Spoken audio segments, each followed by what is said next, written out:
Bienvenidos al programa En Sus Palabras. Gracias por estar con nosotros, gracias por su fidelidad y sintonía. Soy Eddie Romero y hoy estamos en la aldea Santa Rosa. Aquí conoceremos la vida y la vocación del padre Jorge Antonio Pérez Patiño. Les invito para que me acompañen y así juntos descubramos esta vocación sacerdotal.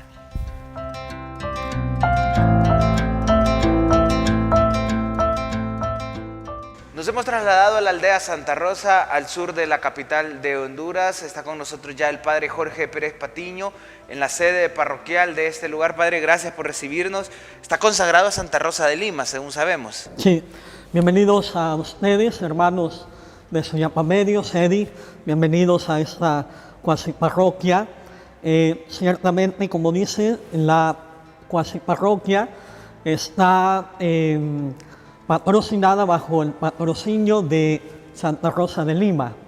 ¿Le celebran el 23 o el 30? El 30 de agosto, comenzamos el 23 con la novena y partimos hasta caer a la novena, a la fiesta de Santa Rosa en el 30 de agosto. En sus palabras queremos conocerle, padre, por eso vamos a iniciar preguntándole quién es el padre Jorge Pérez Patiño. Bueno, yo soy Jorge Antonio Pérez Patiño, vengo de México, soy del Distrito Federal, mi familia, toda ella vive allá. Soy el octavo de 9 hermanos, de una familia pues tremendamente católica. Mi madre, que era una catequista, ministra de la Eucaristía, una mujer de Dios que pudo orientarnos a nosotros, los hijos, en la fe católica. A mí desde temprana edad, pues ella me encaminó a la catequesis, los acólitos, y ahí comenzó mi acercamiento a la fe, mi crecimiento en la fe. Mi madre ha muerto, mi papá también ha fallecido, una de mis hermanas también falleció, estando yo aquí ya en Honduras. De tal manera que pues mi familia ha vivido muy de cerca mi vocación sacerdotal. Ya iremos conociendo esta vocación sacerdotal que ya tiene un cierto recorrido, pero primero queremos conocerlo. Al ser mexicano, amante del Chile, de la Virgen de Guadalupe, de los tacos y, cómo no decir, del fútbol, me imagino. Sí, claro, por supuesto, la cultura mexicana la traigo en las venas, ya no tanto en Chile, porque pues ya no, en los países donde he estado misionando, ya en Chile ya no forma parte de mi comida favorita. Es cierto. Sin embargo, cuando hay, lo como con mucha pasión. ¿Es cierto que a los niños en México les ponen en los pepes el chile? No tanto así, pero sí. El chile forma parte de la cultura, ¿no? No es un ingrediente fundamental en la comida mexicana. Como hay una gran variedad de chiles, unos que pican más, unos menos, entonces desde niños nos acostumbramos, los confetis, los famosos dulces de niños, pues vienen igual ya con su ingrediente de chile, y pues uno se va, el paladar, la lengua, la va uno acostumbrando a esos sabores y a esas picaduras, ¿no? del chile. Hablando de eso, padre, ¿cómo fue su infancia? ¿Cómo fue crecer? Ya dice que probaba los dulces, pero además de eso, ¿cómo fue crecer en el DF? Ajá. Bueno, mi familia viene de una ciudad llamada, de un municipio, un estado del país de México que se llama Morelia, una familia tradicional, papá y mamá de misa dominical. Yo me crío ya en el ambiente de una ciudad muy grande, en una colonia llamada San Juan Ixhuastepec, que es muy conocida porque ahí sucedió aquel acontecimiento de la explosión de aquellas esferas de gas, que fue muy famoso. Fue casi pegadito el mismo día, 19 de septiembre, a un año después del famoso terremoto, ¿no? Entonces San Juanico, una parte cercana a la colonia donde vivo, San Juanico fue pues, una colonia muy comentada por esa explosión donde murieron mucha gente. Ahí voy creciendo como todo un niño, la escuela, después el ambiente de la casa religioso, una abuela religiosa también. Después el involucramiento a la vida de la iglesia. Para mí, siempre les he dicho que para mí la vida del acólito, yo fui acólito y eso marcó para mí, Eddie, marcó para mí un antes y un después, porque el acercamiento con el cura, el acercamiento al altar del Señor, marcaron un poquito mi tendencia a buscar la vocación. ¿Qué soñaba ser? La verdad que no soñaba ser sacerdote, tenía en mente a mi hermano, a mis hermanos que eran profesionales, licenciados. Tuve un hermano policía federal, militar, entonces me crié entre pues un poquito las armas, porque él llegaba de las misiones a donde los mandaban y me ponía ahí a limpiar. En algún momento yo creo que llegué a pensar que iba a ser policía o militar. ¿Aprendió a usar las armas? Sí, un poquito. Mi hermano, mis 3 hermanos estaban muy vinculadas a ese ambiente. Entonces sí, de repente, sin el cargador, pues nos enseñaban a manejar los calibres de las diferentes armas. Pasa el tiempo y llega la preparatoria, sabemos que estudia también una carrera universitaria o empieza a estudiar una carrera universitaria. ¿Cuál era el destino del padre Jorge? Bueno, después de la primaria viene la cuestión de la secundaria y después el bachillerato, que le llamamos allá, o la preparatoria, que es un paso intermedio para ir a la universidad.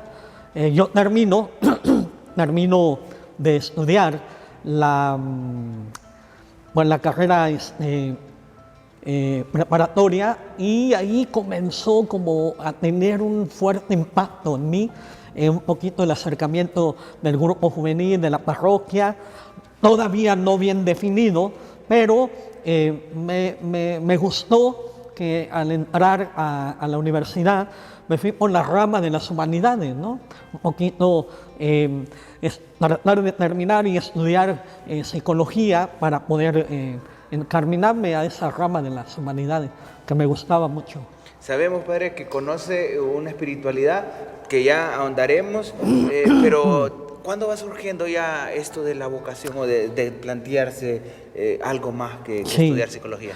Sí, fíjate, Eddie, que el punto álgido es una etapa de Cuaresma, las pláticas cuaresmales, que ahí llega un padre mexicano de la congregación de los misioneros del Sagrado Corazón de Jesús, que se llaman los combonianos, ¿verdad? Un misionero que había estado de misión en varias partes del mundo llegó a dar un mensaje cuaresmal, una plática cuaresmal, y ahí me atrapó la idea de poder salir del país. Contándonos el padre Rigoberto Zamora, que está ahora en República Dominicana trabajando, él platicando la vida de Comboni, ¿no? Nos habló de la misión de África, del misionero, qué hace, cómo sale, a dónde va, cuál es el papel de él. Para mí ahí comenzó el llamado fuerte de la vocación. Todavía no la definición si era misionero o era diocesano, pero se perfila ahí, en ese encuentro cuaresmal, se perfila la vocación. Qué interesante, padre. Queremos saber mucho más, vamos a ir a una pausa, pero al volver seguiremos hablando aquí con el padre Jorge Antonio Pérez Patiño, el párroco o cuasi párroco, de acuerdo a los términos que se usan en nuestra Santa Madre Iglesia. No nos cambie, ya volvemos.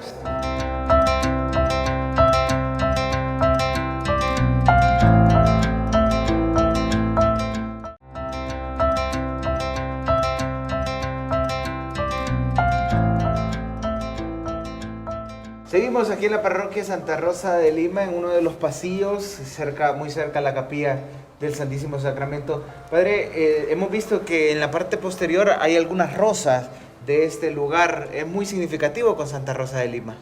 Sí, de hecho, acuérdate que hay una corona de rosa que rodea la cabeza de esta santa terciaria de Rosa de Lima, que, como sabemos, Santa Rosa de Lima no fue una religiosa como tal, ¿no? Se consagró su vida célibe, su vida de Dios, de consagración, lo hizo por medio de ser una laica consagrada a la orden de los dominicos, ¿no? Por eso ella usa, de alguna manera, el hábito café, porque era una terciaria. Y Rosa, pues, le viene porque ella era muy rosadita de su cara.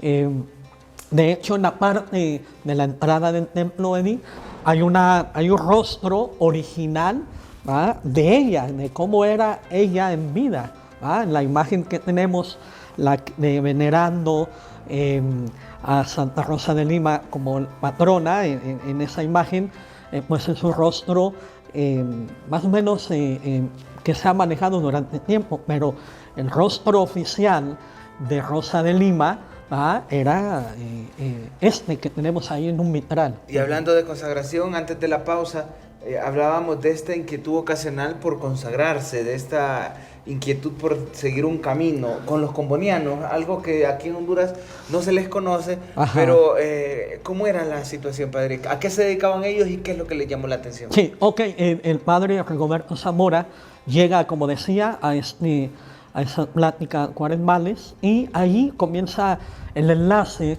con un misionero comboniano que nos ayuda a entender a la parroquia que ella debería de ser también misionera.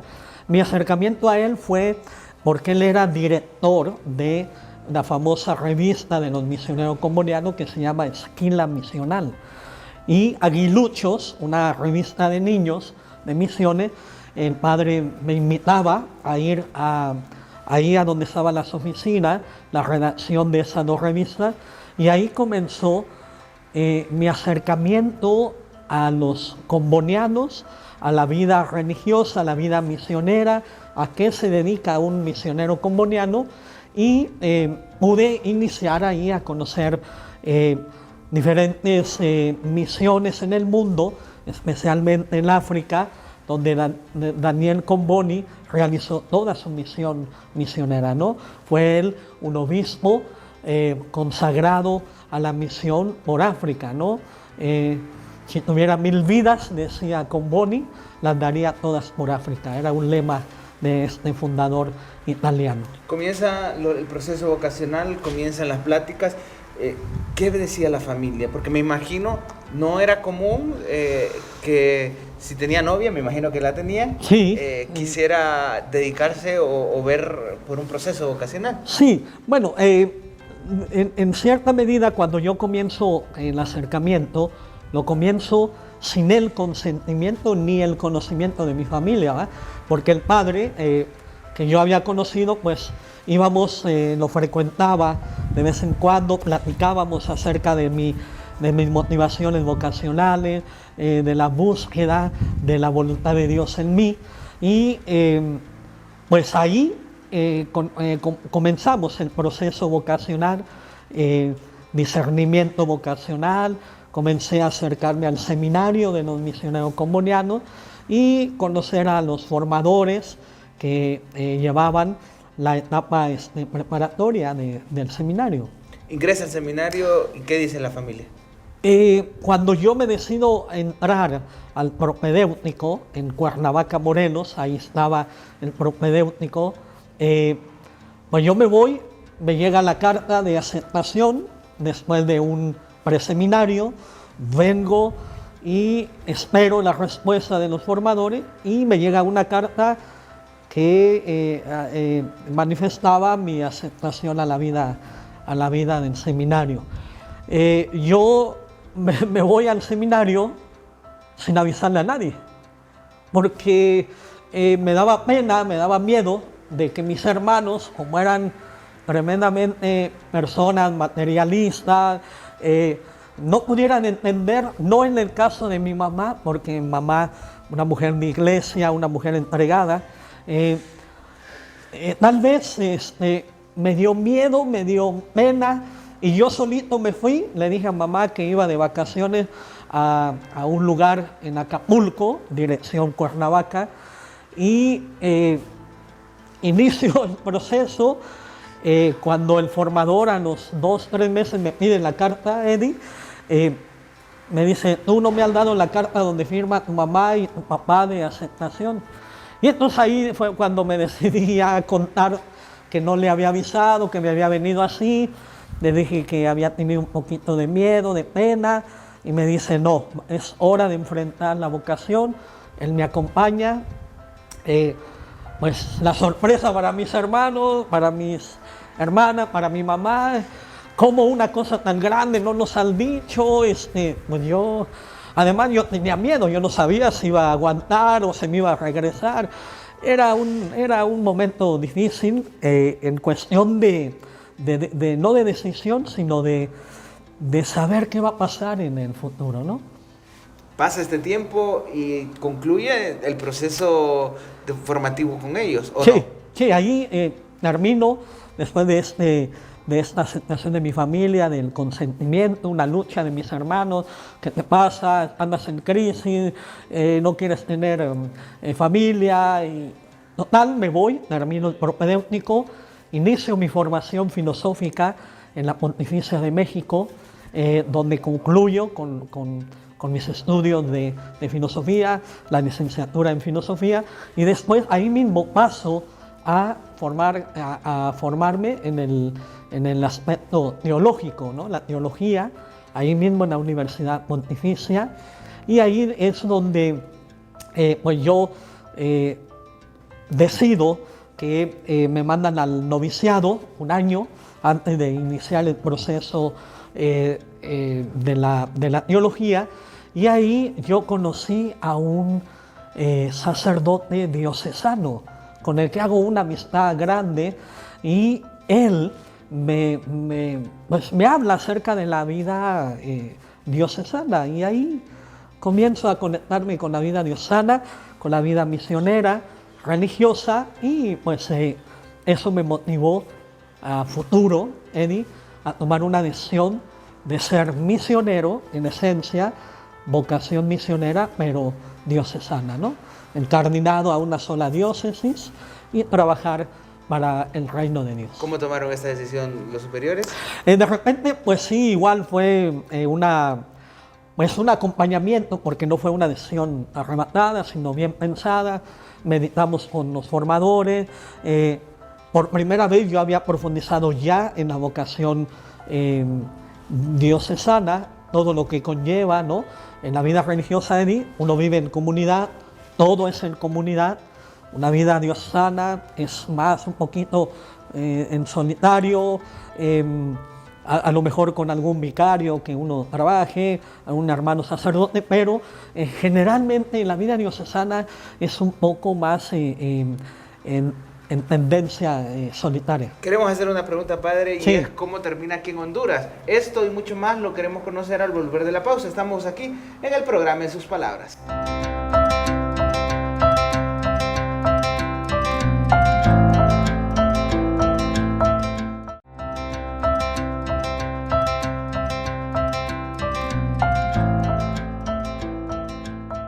Para esta tercera parte del programa nos hemos venido al mejor lugar con la presencia de Jesús sacramentado que está aquí a nuestras espaldas. Padre, antes de la pausa preguntábamos, ¿cómo termina en Honduras? Siendo que estuvo en México, allá tuvo su formación, ¿cuál fue la primera causa para venir aquí? ¿Cómo fue todo? Sí, estábamos estudiando en la Universidad Pontificia en México, y ahí conocí a 2 padres hondureños, el padre Humberto Sánchez y el padre, me comentaba el padre, un compañero de él que murió, Domingo Salvador, un padre que estuvo en la misma residencia donde yo estudiaba la teología. Y el primer acercamiento para Honduras fue en aquel desastre ecológico, ambiental que tuvieron aquí, el Mitch, ¿va? Porque la parroquia de donde yo soy originario, donde vive mi familia, organizó una ayuda muy grande para la gente de Honduras. Ahí comenzó mi primer acercamiento en Honduras, saber que había pasado aquel terrible fenómeno natural, ¿verdad?, que azotó Honduras, y ahí comenzó como a tener una sensación de conocimiento de Honduras. Después en la universidad, ya cuando me estaba formando en los estudios teológicos, conozco a Domingo Salvador, al padre Humberto, y en la misma formación académica de la Pontificia de la universidad, habían dos hondureños que eran de aquí, uno era de Lempira y otro era del Zamorano. Los dos se iban a ordenar aquí a Honduras. Entonces, para su ordenación, me llevaba muy bien con ellos, me invitaron a venir a Honduras a la ordenación, y me vine y me quedé unos meses ahí, Eddie. Me quedé unos meses con ellos en una parroquia. ¿Ellos eran apóstoles de la palabra? Ellos eran los apóstoles de la palabra, que el señor obispo les había dado la oportunidad de tener una parroquia misionera, que era en la parroquia de Moroselí, ¿verdad?, en el Paraíso. Y ahí me quedé un tiempo con ellos, prácticamente ayudándoles en las cuestiones pastorales, y ahí tuve la oportunidad de poder hablar con su eminencia, el cardenal, y explicarle mi caso, de que yo andaba buscando ya un lugar para consagrarme en el estudio, en la vocación y en el trabajo pastoral, y él me dio la oportunidad de poder irme incardinando a la diócesis y poder terminar pues aquí estos ya casi 11 años de vida en Honduras. ¿Cómo fue el proceso? ¿Le tocó vivir año de pastoral? ¿Le tocó realizar estudios? ¿O cómo se decide ya el momento de la ordenación? Ok, como sabes, yo terminé mis estudios en México, filosofía, teología, la licenciatura, una maestría. Lo termino, me vengo con ellos, hago ese tiempo de misión en la nueva parroquia de Moroselí, donde el cardenal había dado bajo la administración de apóstoles de la palabra, y en esa ocasión que hablé con él, me dijo, ok, entonces vamos a iniciar el proceso de conocimiento. Yo venía formado en los seminarios de allá de México, me dice, bueno, yo te voy a conocer, te voy a mandar a Yuscarán, en donde él nació, ¿va?, en una de las casas donde él nació, y ahí estuvimos en la parroquia de Yuscarán. Un cierto tiempo, menos de un año, él me llama para ya ordenarme diácono, me manda de ahí, de Yuscarán, vamos a la parroquia del Valle, en Valle de Ángeles, en donde ahí, junto al padre Javier, que él se iba a ordenar sacerdote, yo me ordeno diácono con él, en esa misma ordenación en Valle de Ángeles. Y posteriormente, después de la ordenación diaconal, el señor obispo, unos meses adelante, me da ya la ordenación presbiteral en México, ¿va? Coincide, yo me acerco y me dice, ¿ya estás preparado? No, pues sí, eminencia, ya estoy. Y me dice, bueno, pues dame una fecha, y eso sí lo tengo que decir porque el padre Elmer Domínguez, en una ocasión que nos encontramos, me dice, ¿y qué pasó con tu ordenación? ¿Para cuándo? Y le digo, no tengo ni fecha. Dice él, para el 27. Y faltaban un mes y medio. Y yo dije, bueno, 27 de julio, ¿va? Y bueno, cuando voy a presentarme con el cardenal, le digo, ¿tienes fecha? Sí, el 27 de julio. Dice, mira, qué casualidad, yo voy para México. Entonces sí te ordeno ahí. Y así es como me ordeno en México, en la catedral de Catepec, de donde soy, el municipio de donde soy, y me ordena presbítero, regreso al valle, pero no me quedo en el valle, sino que me manda con Jonathan Funes, el padre Jonathan Funes, me manda a Guaymaca a trabajar con él. Y pues de ahí continuamos, Eddie. De ahí la misión continúa y lo mandan a Sabana Grande. No, de ahí, de Guaymaca, sí, de Guaymaca, con 2 años de misión con el padre Jonathan, él era párroco, yo era vicario, me mandan a Sabana Grande a ayudar también ahí en la parroquia de Sabana Grande, ¿va? Estuve escasamente como 7, 8 meses ahí, y ya después de ahí caigo aquí, en la parroquia Santa Rosa de Lima, igual de vicario, y pues aquí ya llevo 4 años, voy a cumplir 4 años al frente de la parroquia, y pues con la bendición de Dios ahí trabajando allí. Para usted, ¿qué significa ser sacerdote, padre? Yo creo que la vida sacerdotal para mí ha sido la vocación que Dios tenía destinada para mí, una vocación que he ido abrazando poco a poco, con sus grandes retos, sus grandes altibajos. Me ha dado mucha plenitud humana, espiritual. Creo que Dios no se equivocó en la vocación. Tal vez mis dudas, mis sombras, mis pecados a veces ocultan esa vocación que Dios ve en mí, pero me siento profundamente agradecido con Dios. Ha sido Dios muy generoso conmigo, muy misericordioso, me ha dado demasiado en esta vocación sacerdotal. Sabemos que los sacerdotes no caen del cielo, sino que se forman, y lo hemos comprobado en una familia, lo hemos comprobado que se necesitan estudios, pero también hay pasatiempos. ¿Cuáles son esos pasatiempos que tiene el padre Jorge? Fíjate que a mí me gusta mucho la lectura. Yo soy una persona que disfruta mucho quedarse sentado unas 2, 3 horas leyendo algún libro. Me gusta mucho la academia, me gusta mucho correr en las mañanas, el deporte, el fútbol, pues lo aprendí porque de joven yo no era aficionado al fútbol, sino era más bien el frontón. El frontón es una pelota dura en una pared grande y jugar eso. En fútbol lo aprendí en el seminario y creo que le echo ganas ahí.